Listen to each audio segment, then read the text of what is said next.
Last lecture we have learned about different types of mold boards. Then what are the different flow accessories? Flow accessories मध्ये आपण बघितलं jointer म्हणजे काय, Coulter म्हणजे काय. ठीक आहे. त्याच्यानंतर rolling disc type coulter, sliding knife type coulter, कोल्टरचे टाइप्स आहेत. त्यानंतर गेज व्हील म्हणजे काय, लँड व्हील म्हणजे काय, फरो व्हील म्हणजे काय, रिअर व्हील म्हणजे काय. त्यानंतर ऍडजस्टमेंट ऑफ एमपी फ्लो आपण बघितले होते. त्या ऍडजस्टमेंट मध्ये आपण दोन ऍडजस्टमेंट बघितले होते, एक व्हर्टिकल आणि एक हॉरिझॉन्टल. तर व्हर्टिकल ऍडजस्टमेंट ही डेप्थ ऍडजस्ट करण्यासाठी आणि हॉरिझॉन्टल ही तुमची विड्थ ऍडजस्ट करण्यासाठी त्याचा यूज केला जातो जनरली. ओके. रोड क्लिअरन्स आपण बघितलं होतं. त्यानंतर व्हर्टिकल क्लेव्हिस म्हणजे काय ते आपण बघितलं होतं. त्यानंतर सेंटर ऑफ पूल किंवा सेंटर ऑफ पॉवर म्हणजे काय ते आपण बघितलं होतं. ठीक आहे. सेंटर ऑफ पूल किंवा centre of power. What do mean by centre of pool, what do mean by centre of power. ठीक आहे. त्याच्यानंतर सेंटर ऑफ रेजिस्टन्स म्हणजे काय ते बघितलं होतं. लाईन ऑफ पूल म्हणजे काय, पूल म्हणजे काय, ड्राफ्ट म्हणजे काय ते आपण बघितलं होतं. त्यानंतर ड्राफ्टशी रिलेटेड आपण एक फॉर्म्युला बघितला होता, draft is equal to P into cos of theta. हा फॉर्म्युला नोट करून घ्या. Where the draft, D is the draft in kg. आता ड्राफ्ट जो आहे तो केजी मध्ये मोजतात. पी म्हणजे पुल, पुलिंग फोर्स हा सुद्धा केजी मध्येच मोजतात. ओके. थिटा हा लाईन ऑफ पूल आणि हॉरिझॉन्टल मधला अँगल आहे. सपोज आता लाईन ऑफ पूल ही आहे, ही लाईन ऑफ पूल आहे आणि इम्प्लिमेंट तुमचा अटॅच केलेला आहे. त्याच्या मधला जो अँगल आहे तो अँगल आहे थिटा. Angle theta. ओके. त्याच्यानंतर पॉवर जर तुम्हाला मोजायची असेल तर पॉवर तुम्ही मोजू शकता. एसआय युनिट मध्ये वॅट मध्ये जर पॉवर मोजायची असेल तर power in watt is equal to draft in newton आणि speed in metre per second. आणि हॉर्स पॉवर मध्ये जर पॉवर मोजायचं असेल तर draft in KG, speed in metre per second divide by 75. हे दोन्ही फॉर्म्युले तुम्हाला लक्षात ठेवायचे आहेत. याचा यूज पुढे आपल्याला प्रॉब्लेम्स मध्ये करायचा आहे. काही न्यूमेरिकल्स आपण बघणार आहे, त्याच्यामध्ये त्याचा यूज आपल्याला करायचा आहे. ठीक आहे. त्याच्यानंतर हा जो ड्राफ्ट आहे, on which factor draft depend, हा पण प्रश्न बऱ्याच वेळा एक्झाम मध्ये विचारला जातो की ड्राफ्ट कोण्या फॅक्टरवर डिपेंड आहे. तर it can be depend on the sharpness of the cutting edge. त्यानंतर working speed, working width, working depth, types of implement, soil condition and attachment. त्याच्यानंतर याच्यामध्ये अजून एक टर्म आहे साईड ड्राफ्ट. साईड ड्राफ्ट म्हणजे काय, it is a horizontal component of pull perpendicular to the direction of motion. आता याचं example मी तुम्हाला देतो. समजा हे इम्प्लिमेंट तुम्ही हा टॅक, हे असं आडवं इम्प्लिमेंट आहे तुमचं आणि हा ट्रॅक्टर आहे सपोज. ठीक आहे. तर लाईन ऑफ मोशन ही आहे तुमची. हा स्ट्रेट एरो जो दिसतो हे तुमची लाईन ऑफ मोशन आहे किंवा लाईन ऑफ पूल आहे किंवा डायरेक्शन ऑफ मोशन आहे तुमची. त्याला परपेंडिक्युलर असणारा कंपोनेंट, त्याला परपेंडिक्युलर म्हणजे हा. ठीक आहे. आता फॉर एक्झाम्पल अजून मी तुम्हाला एक देतो. सपोज आता एक टेबल आहे आणि त्या टेबलला जर तुम्हाला, समजा हा एक टेबल आहे, त्या टेबलला मला पुढे ढकलायचं आहे. जर मी याला फक्त या दिशेने ढकललं, मला काढून दाखवतो. जर मी याला फक्त या दिशेने ढकललं तर ही बाजू मागे जाणार. हा लक्षात तुमच्या. आणि तुमची लाईन ऑफ मोशन कोणती आहे, ही आहे. ठीक आहे. जर या बाजूला जर मी नुसतं या बाजूलाच फोर्स लावला तर ही बाजू तुमची इकडे जाते आणि लाईन ऑफ मोशनची डायरेक्शन अशी होऊन जाईल. हा झाला तुमचा परपेंडिक्युलर कंपोनेंट जो तुमच्या याला मागे ढकलतो. परंतु जर मी या टेबलला मधल्या पोर्शन पासून जर खेचलं तर ही बाजू आणि ही बाजू सेम डायरेक्शनला ट्रॅव्हल होईल. हा लक्षात तुमच्या.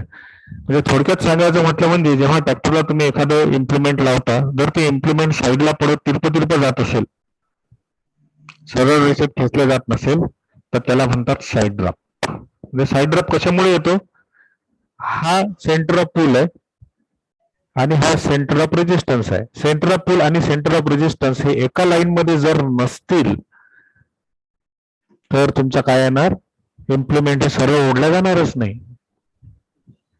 हे तिरपं ओढलं जाणार. आता याचा सेंटर ऑफ रेजिस्टन्स कोणता आहे? हा सेंटर पॉइंट आहे. ओके. परंतु तुम्ही या इम्प्लिमेंटला जर इथून अटॅच केलं तर हे तिरकट हा भाग पुढेच येणार आहे, हा भाग ऑटोमॅटिकली मागे जाणार आहे. म्हणजे तुमचे इम्प्लिमेंट स्ट्रेट होत नाही, कारण हे लाईन ऑफ पुलची डायरेक्शन सुद्धा अशी होऊन जाणार. त्याला हा परपेंडिक्युलर असणारा कंपोनेंट त्याला म्हणतात साईड ड्राफ्ट. साईड ड्राफ्ट केव्हा येतो? लाईन ऑफ पुल आणि सेंटर ऑफ रेजिस्टन्स एका स्ट्रेट लाईन मध्ये नसतील तर. ट्रू पॉइंट ऑफ हिच ऑफ ट्रॅक्टर आणि इम्प्लिमेंटचा असा पॉइंट की जिथून त्याला ओढलं तर तो सरळ रेषेत ओढला जाईल.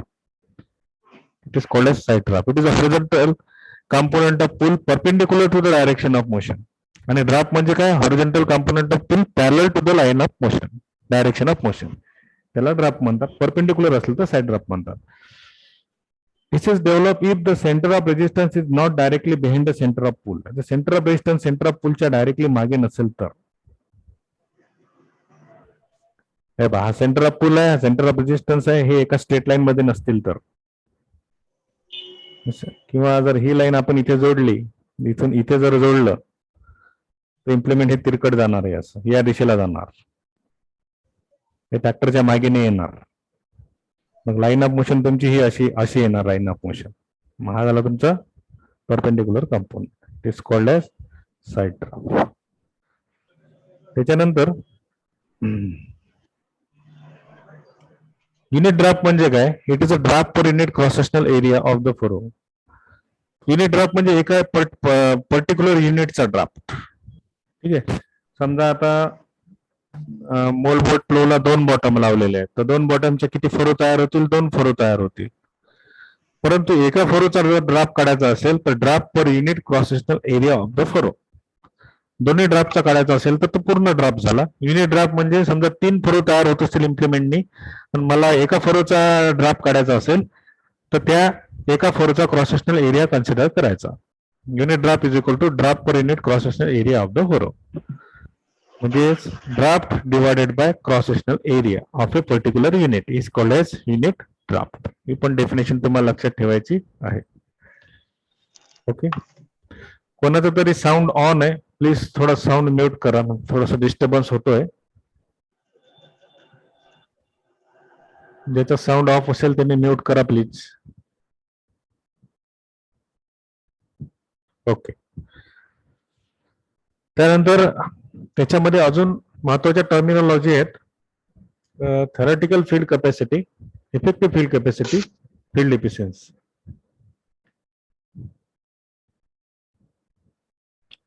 थेरॅटिकल field capacity, effective field capacity आणि field efficiency.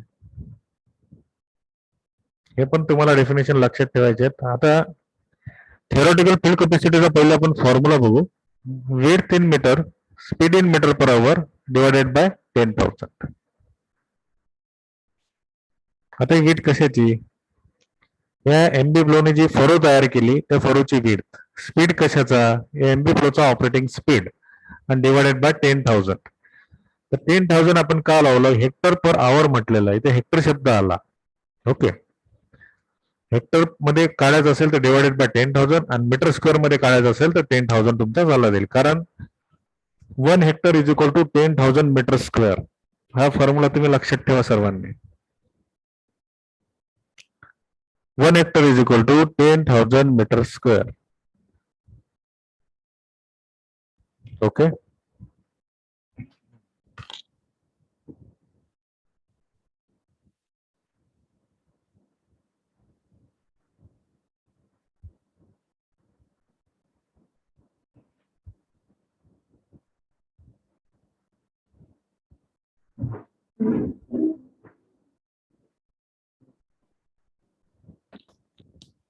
One hectare is equal to 10,000 metre square. Width in metre, आता विड्थ मीटर मध्ये पाहिजे, स्पीड मीटर पर आवर मध्ये पाहिजे, 10,000 as it is. Theoretical field capacity म्हणजे काय? फील्ड कॅपॅसिटी म्हणजे क्षमता. It is the rate of field coverage of the implement based on 100% of time at rated speed and covering 100% of its rated width. थोडक्यात तुम्हाला एक उदाहरण देतो. तुम्ही एखादी मोटरसायकल परचेस केली, त्या मोटरसायकलचं तुम्ही काय करता, पहिले ऍव्हरेज बघता, हिचा ऍव्हरेज किती आहे. कंपनी तुम्हाला ऍव्हरेज सांगते 60 किलोमीटर प्रति लिटर.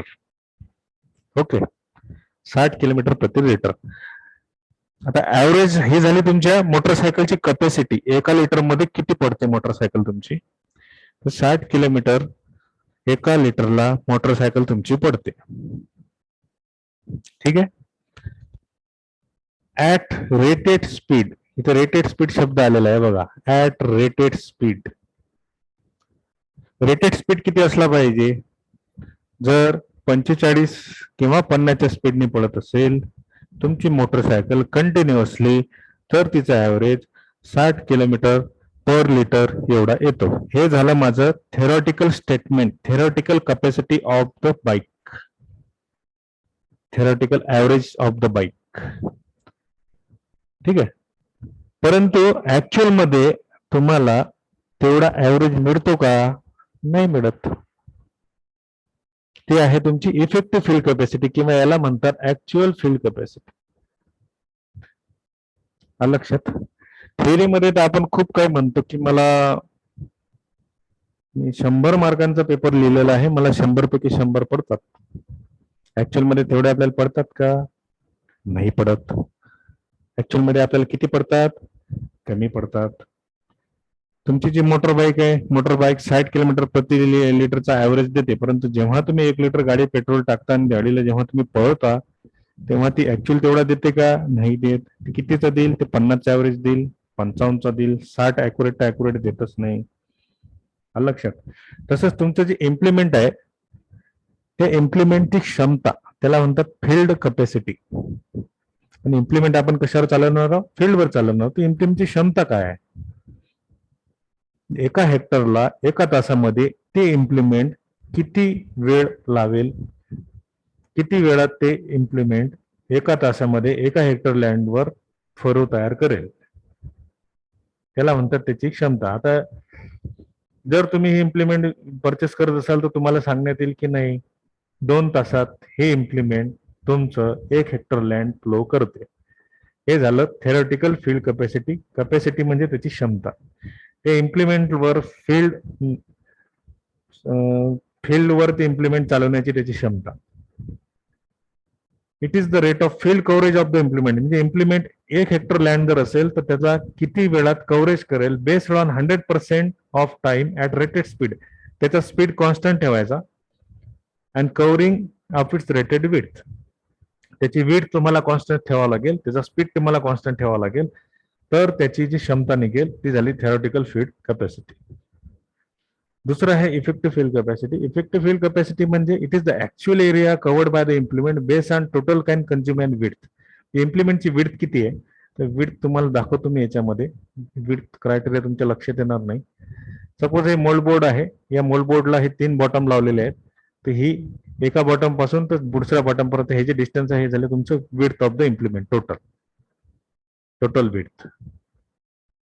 लक्षात. इथून स्टार्ट होते, ही विड्थ झाली. ओके. आता ऍक्च्युअल फील्ड कॅपॅसिटी म्हणजे काय, की तुमचं जे इम्प्लिमेंट आहे ते ऍक्च्युअली किती एरिया कव्हर करते based on the total time consume आणि इम्प्लिमेंटची विड्थ. दुसऱ्या उदाहरणाच्या भाषेत झालं तर तुमची जी गाडी आहे, टू व्हीलर तुम्ही जी परचेस केलेली आहे, जेव्हा तुम्ही 1 लिटर पेट्रोल टाकून तिला पळवता तेव्हा ऍक्च्युअली तिने कितीचा ऍव्हरेज दिलेला आहे, ती झाली तुमची actual field capacity of that petrol of that bike. ठीक आहे. ऍक्च्युअल फील्ड, आता त्या फील्ड कॅपॅसिटी नाही म्हणता येणार, actual average capacity of that bike. आता इम्प्लिमेंट आपण फील्डवर चालवतो म्हणून effective field capacity of that bike. इफेक्टिव्हला आपण दुसरा पण शब्द वापरतो, ऍक्च्युअल फील्ड कॅपॅसिटी. दोघांचं मिनिंग एकच आहे, लक्षात ठेवा.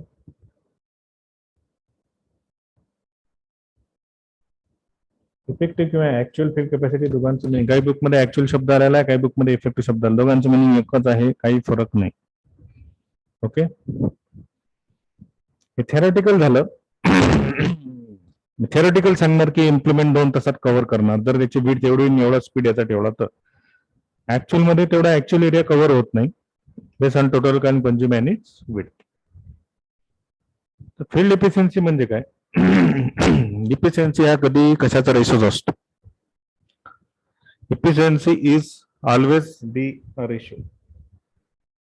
इफिशियन्सी का हा कशाचा तरी रेशो असतोच. कशाचा ratio?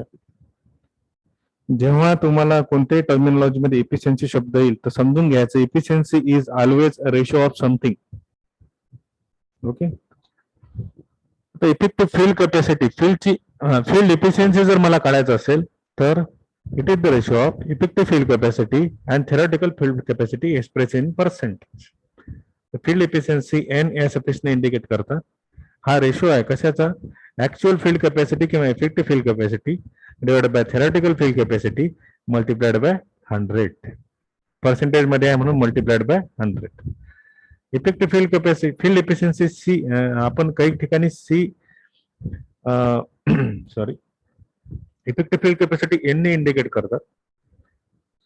Sorry, field efficiency N ने इंडिकेट करतात. त्याचा हा फॉर्म्युला तुम्हाला लक्षात ठेवायचा. फील्ड इफिशियन्सी हा फॉर्म्युला तुम्हाला लक्षात ठेवायचा आहे. थेरॉटिकल फील्ड कॅपॅसिटीचा फॉर्म्युला तुम्हाला लक्षात ठेवायचा आहे. आता या फॉर्म्युल्यावरून तुम्ही फील्ड इफिशियन्सीचा फॉर्म्युला काढू शकता. तर field efficiency theoretical field capacity म्हणजे विड्थ इंटू स्पीड इंटू 10,000. ठीक आहे. आणि इफेक्टिव्ह फील्ड कॅपॅसिटी याला जर रिशफल मी केलं तर effective field capacity is indicated by suffix C. Effective field capacity आहे हा सफिक्स सी ने इंडिकेट करतात. It is indicated by suffix C.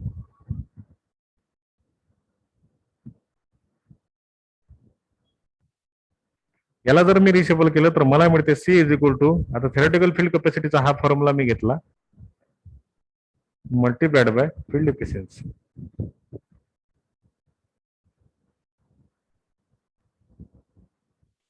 He theoretical field कॅपॅसिटीला मी इकडे जर सरकवलं तर ही साइड मल्टिप्लिकेशन मध्ये जाणार. Okay. So effective field capacity is equal to field efficiency multiplied by theoretical field capacity. Effective field capacity indicated by suffix C. C is equal to theoretical field कॅपॅसिटीचा हाच फॉर्म्युला मी लिहिला multiplied by field efficiency. Field efficiency N ने indicate केला. Okay. याला divided by 100 येणार. याच्यामध्ये दाखवलेला नाही पण तो डिवायडेड बाय 100 मध्ये येणार. इथे डिवायडेड बाय तुम्ही 100 करू शकता. 100. ठीक आहे. फील्ड इफिशियन्सी पर्सेंटेज मध्येच असते त्याच्यामुळे त्याला 100 इथे दाखवलेलं नाही. ओके. हे 3 फॉर्म्युले तुम्हाला लक्षात ठेवायचे आहेत. हा एक फॉर्म्युला तुम्ही नोट करून घ्या. Effective field capacity is equal to width in meter into speed in meter per hour divided by 10,000 multiplied by field efficiency. Theoretical field capacity in hectare per hour is equal to width meter मध्ये आहे, speed meter per hour मध्ये आहे, divided by 10,000.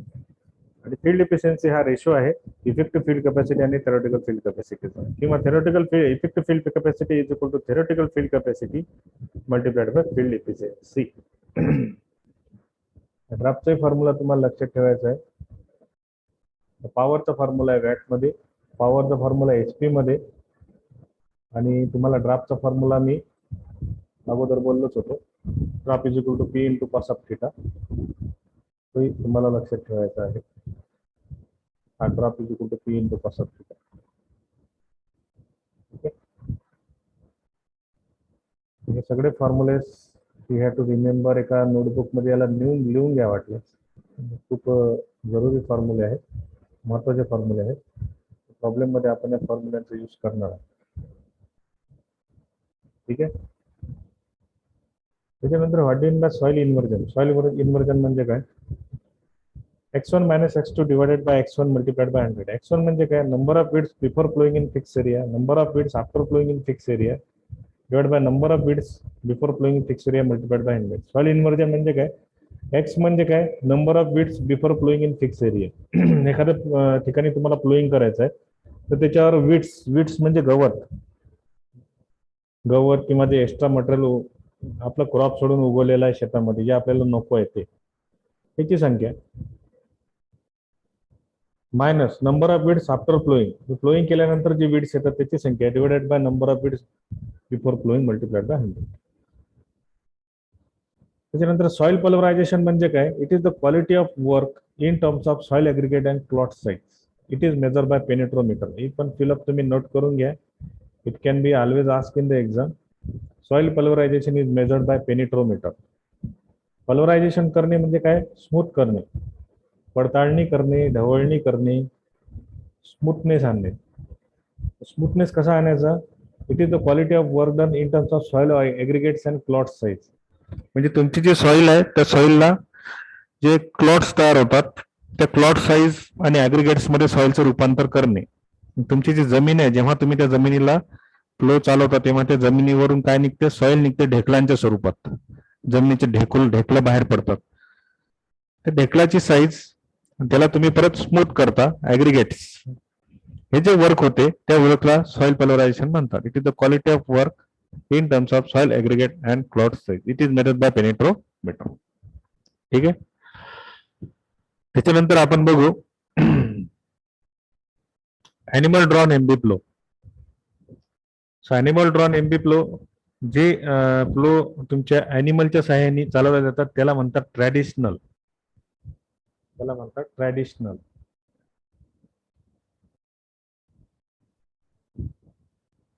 Traditional. आणि जे ट्रॅक्टरच्या सहाय्याने चालवले जातात त्याला म्हणतात mechanize. Mechanize. Mechanize. Traditional farming, mechanize farming. Traditional farming म्हणजे जुन्या पद्धतीने जी शेती केल्या जात होती ती. मेकॅनाइज फार्मिंग म्हणजे ट्रॅक्टरच्या सहाय्याने जी शेती केली जात होती. तर पहिले ट्रॅक्टर नव्हते, मग ॲनिमलच्या सहाय्याने जे फ्लो चालवत होते त्याला म्हणतात animal drawn MB flow. Component same राहणार, सगळं सेम राहणार, फक्त याला 2 बैलजोडीच्या सहाय्याने खेचल्या जाणार. ॲनिमल फ्लो पार्ट तेच, शेअर, मोल्डबोर्ड, लँडसाइड फ्रॉग, बीम, स्टँडर्ड. ठीक आहे. आता इथे स्टँडर्ड शब्द वेगळा तुम्हाला दिसत आहे. स्टँडर्ड म्हणजे काय? It is the part connecting the soil cutting unit of implement to the beam to which the plough bottom and handle is attach. म्हणजे आता हा जो पूर्ण पोर्शन तुम्हाला दिसतो याला म्हणतात बॉटम. एवढा हा आहे तुमचा बीम. बॉटम आणि बीमला कनेक्ट करणारा हा जो मधला पोर्शन आहे it is called as standard. याला म्हणतात स्टँडर्ड. हा जो पोर्शन तुम्हाला दिसतो it is called as standard. Bottom आणि बीमला कनेक्ट करणारा जो पोर्शन आहे it is called as standard. ठीक आहे. बाकी कॉम्पोनंट सेम, बाकी फंक्शन सेम, सगळं सेम, रिपीट करण्याची गरज नाही. गेज व्हील म्हणजे काय? हे तुम्हाला मागे मी तुम्हाला फ्लो ॲक्सेसरीज मध्ये दाखवलं होतं. It is auxiliary wheel which is use to measure the depth of ploughing and it is usually in hanging position. हे पाहिजे हँगिंग पोझिशन मध्ये लावल्या जाते आणि तुमची जी फरो कट होते ती फरो या लेवलमध्ये तुमची फरो कट होईल. ठीक आहे. तर या लेवलला ती घासेल. ठीक आहे. आणि हे फ्लो जर असं तिरपं झालं तर हे आतमध्ये जाईल. ओके. आणि खाली जर गेलं तर हे हा गॅप खूप वाढेल. त्याच्यावर तुम्ही अंदाज लावून घ्यायचा की आपलं फ्लोईंग स्ट्रेट लाईन मध्ये सुरू आहे का नाही. त्याला म्हणतात गेज व्हील. त्यानंतर आपण बघू types of moldboard plough. Animal drawn moldboard plough. Animal drawn moldboard plough आणि मोल्डबोर्ड फ्लो ट्रॅक्टर ड्रॉन जे असले तर त्याचे पण हेच टाइप्स आहेत. दोघांचे टाइप सेमच आहेत. आता मोल्डबोर्ड फ्लोचे टाइप्स आणि मोल्डबोर्डचे टाइप्स दोघांमध्ये फरक आहे. इथे सर्वांचं कन्फ्युजन जास्त प्रमाणात होते. इथे सर्वांचं कन्फ्युजन खूप जास्त प्रमाणात होते. असा जर मी प्रश्न विचारला what are the types of moldboard तर तुम्ही हे लिहून टाकता. What are the types of moldboard plough तर तुम्ही मागचा आन्सर लिहून टाकता. मोल्डबोर्डच्या पुढे जर फ्लो शब्द आला तर हे लिहायचे. नुसतं मोल्डबोर्ड जर शब्द आला तर जनरल पर्पज, स्टबल, सॉड आणि स्लॅट. ॲनिमल ड्रॉन मोल्डबोर्ड किंवा ट्रॅक्टर ड्रॉन मोल्डबोर्ड दोघांचे टाइप्स एकच आहे. ॲनिमल ड्रॉन मोल्डबोर्ड जर फ्लो जर तुम्हाला विचारलं तर it can be divided in to 2 types. Fix type, 1 way type, reversible और 2 वे टाइप. एक minute.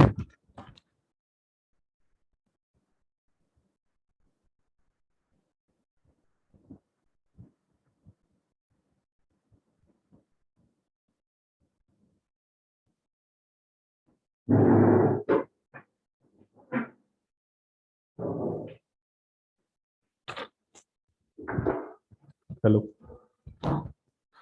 So animal drawn MB flow and tractor drawn MB flow, it can be categorized into same type category. पहला fixed type one way and दूसरा reversible or two way.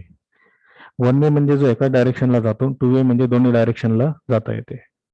Fix type मोलबोट flow म्हणजे काय, आता हा जो मोलबोट flow तुम्हाला दिसतो हा फिक्स टाइप मोलबोट फ्लो आहे. One way plough throws the furrow slice to one side of direction and it commonly use everywhere. It may be long beam type. आता हा जो फ्लो आहे हा फ्लो या दिशेला सॉइल फ्लो थ्रो करेल, या दिशेला सॉइल थ्रो करेल.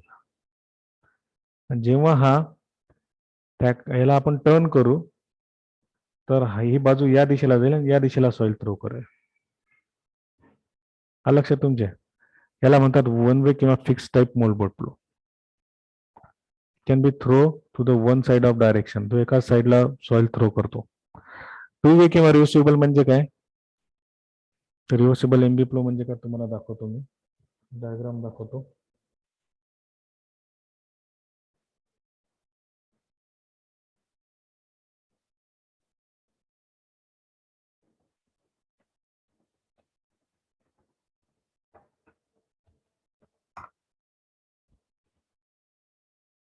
हे जे इमेज तुम्हाला दिसते डायग्राम मध्ये, हा फ्लो तुम्हाला दिसतो डायग्राम मध्ये. So it is called as reversible MB plough.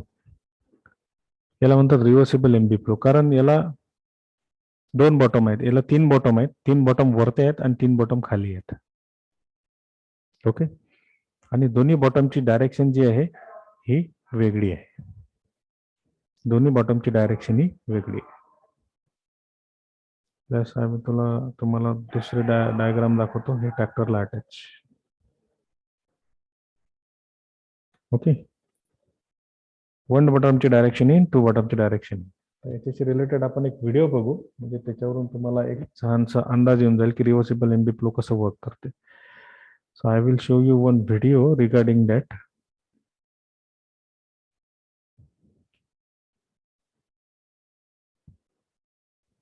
हे झाले तुमचे रिव्हर्सिबल एमबी फ्लो, तुम्ही सर्वांनी बघितलेलंच असेल. याच्याशी रिलेटेड एक व्हिडिओ मी तुम्हाला शेअर करतो.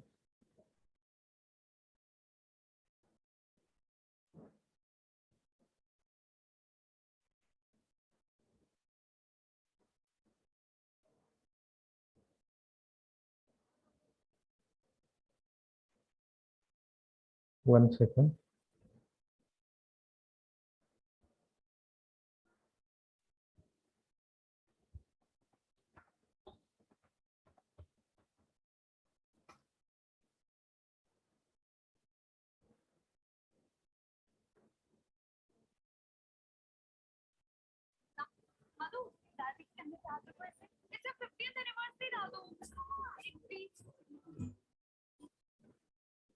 I will share you one screen regarding that. So look at carefully. Screen दिसते सर्वांना? Yes, sir. Okay, so I will share you one video of reversible MB flow.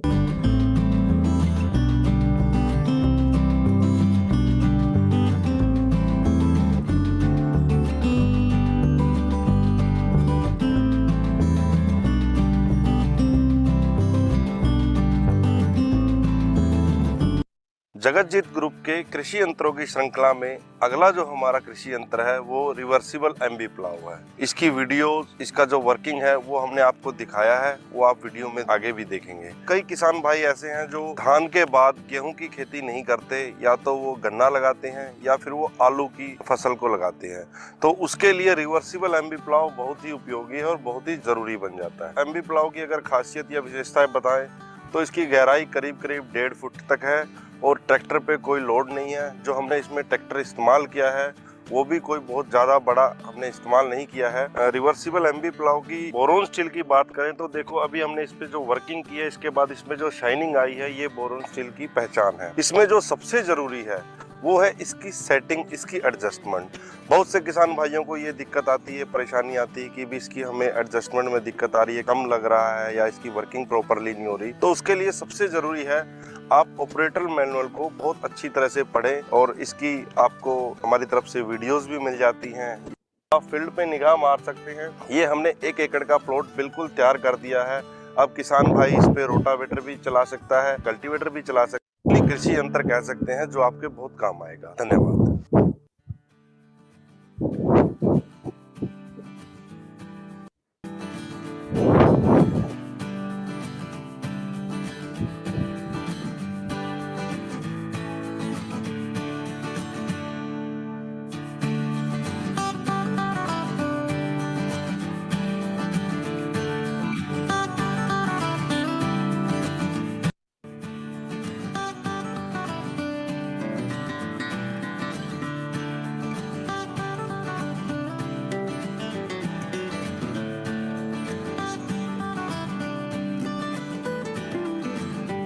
तर हे जे चॅनल्स तयार झालेले आहेत हे चॅनलला फरो म्हणतात. आता फरो म्हणजे एकदम नाली व्ही शेप एकदम ॲक्युरेट चॅनल नाही तयार होणार, कारण फील्डची सॉइल आहे ही सॉइल परफेक्टली चॅनल त्याच्यामध्ये नाही, पण आपण एक त्याला कॅनल म्हणून कन्सिडर केलेलं आहे. हे चॅनल झालेला म्हणतात फरो. चॅनल मधून जे माती बाहेर पडली त्याला म्हणतात फरो स्लाइस. आणि त्याच्यामध्ये हे जे तुम्हाला हे दिसत आहे म्हणतात ॲग्रिगेट्स आणि क्लॉट्स. ओके.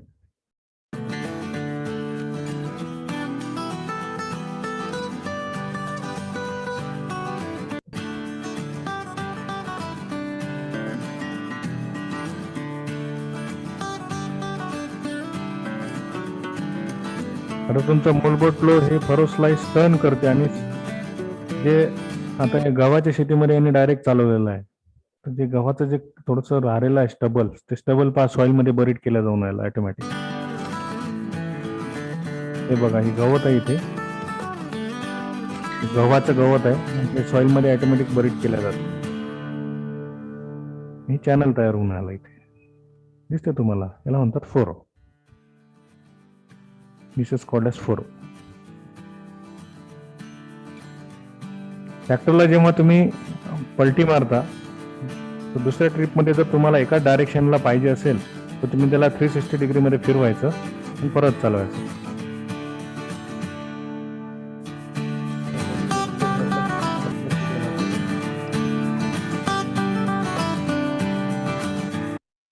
प्यारे किसान भाई, लीजिए आपका अपना नन्हा दोस्त कृषिराज, देखने में छोटा पर काम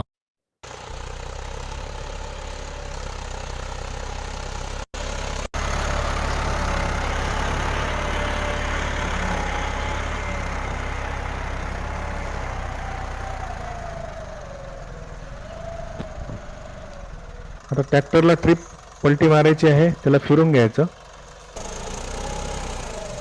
जर ज्या दिशेने तुम्ही फ्लोईंग केली असेल त्या दिशेला तुम्हाला जर सॉइल थ्रो करायची असेल तर ट्रॅक्टरला 360 डिग्रीमध्ये फिरवायचं. नॉर्मल फ्लो जर तुम्ही वापरला तर सॉइल थ्रोईंगची डायरेक्शन चेंज होऊन जाईल. आलं का तुमच्या अशा ठिकाणी हा रिव्हर्सेबल एम्बी फ्लो जास्तीत जास्त यूज केला जातो.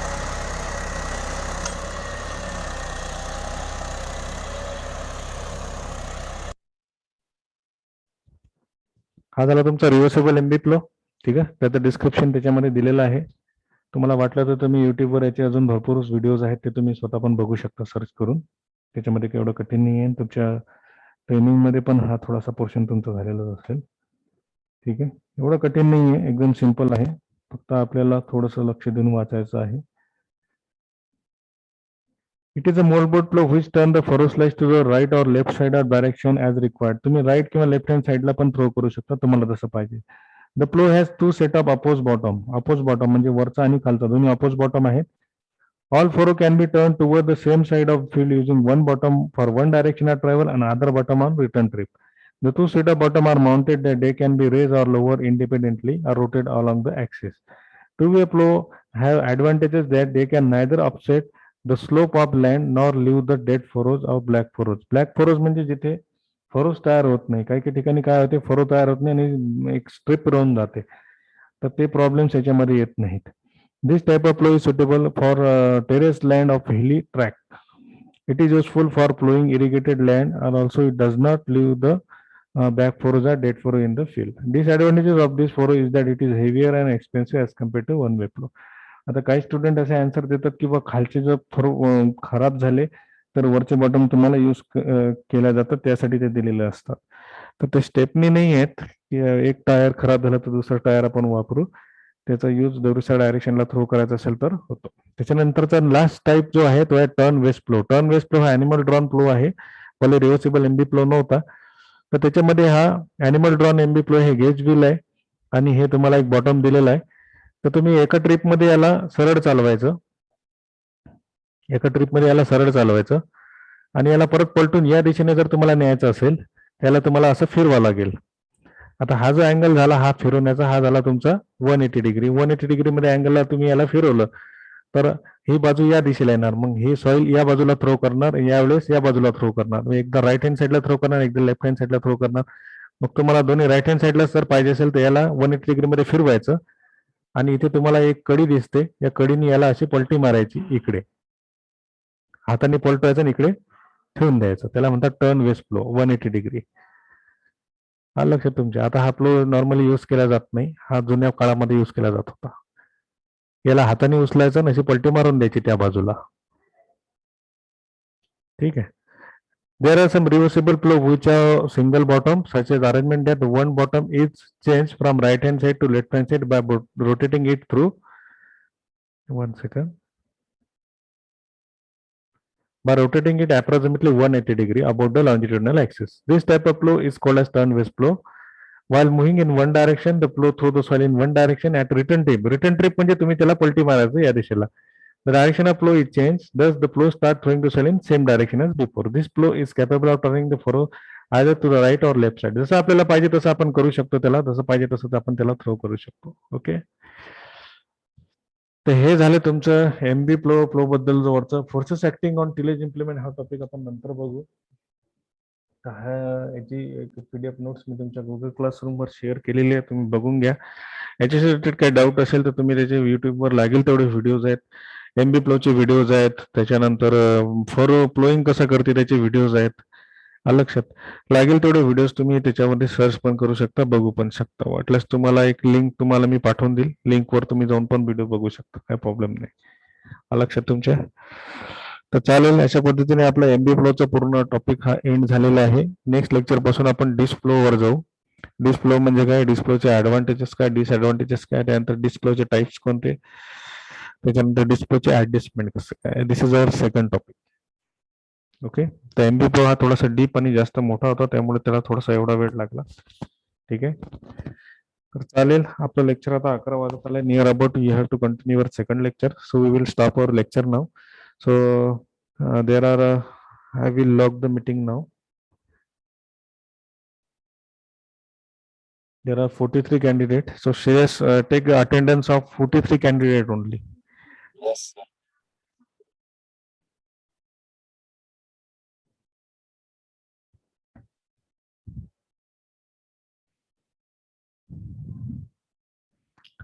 आणि ऋतुजा गायकवाड तुम्ही वायवा दिलेला नाहीये.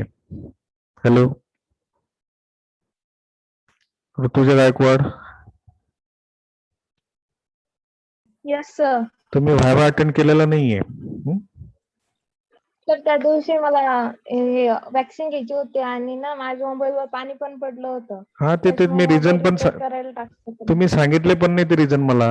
ते रिझन आता विचारल्यावर तुम्ही सांगून राहिले. तुम्हाला पास व्हायचं आहे का फेल व्हायचं आहे मला सांगा तुम्ही.